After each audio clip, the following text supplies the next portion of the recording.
Welcome to the intersection of faith and the culture. This is Wall Builders Live. You can find out more about our program online at wallbuilderslive.com. And also you can get our archives there of programs over the last few weeks and months where we've covered all kinds of topics affecting the culture, looking at things from both a biblical perspective and a historical perspective. Today we're here with David and Tim Barton, and guys, we got a subject that really covers a lot of that. It has to do with the Constitution itself and our individual freedoms, but it's really a land grab program by the federal government. Well, it's an interesting story, and it's one that when I read it, I said, wait a minute, that can't be. The EPA and Environmental Protection Agency, and if you're to believe titles, what does our Environmental Protection Agency address? Environment, right? So the EPA goes in and tells the state of Wyoming, your state's too big. We're taking 1 million acres from your state and we're giving it to the Indian reservations. We want you to redraw your state boundaries. We've decided that we don't like your state boundaries. You go, whoa, time out. The EPA?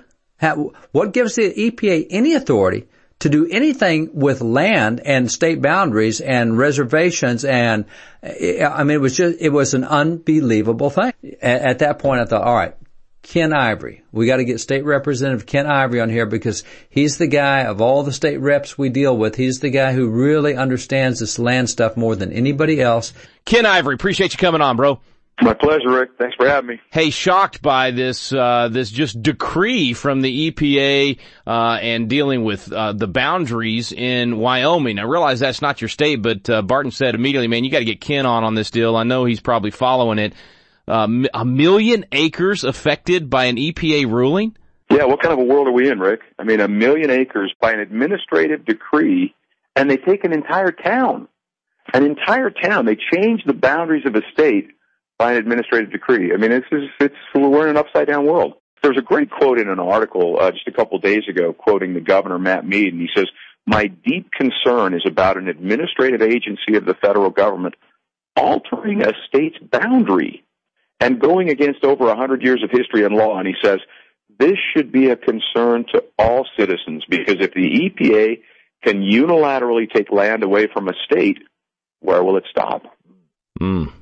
So true, man. This is a threat to every American in every state. Also, as you guys were talking, I thought it was really interesting that Ken said, that they like to push this to a new normal. They push the boundaries out there, and then this becomes the new normal. And then you get used to that, and then they push it further, and that's the new normal. And this is the camel's nose under the tent, that this thing continues to grow and expand. And if they get away with doing this with 1 million acres in Wyoming, do you really think that this will be the last time they grab land? No way.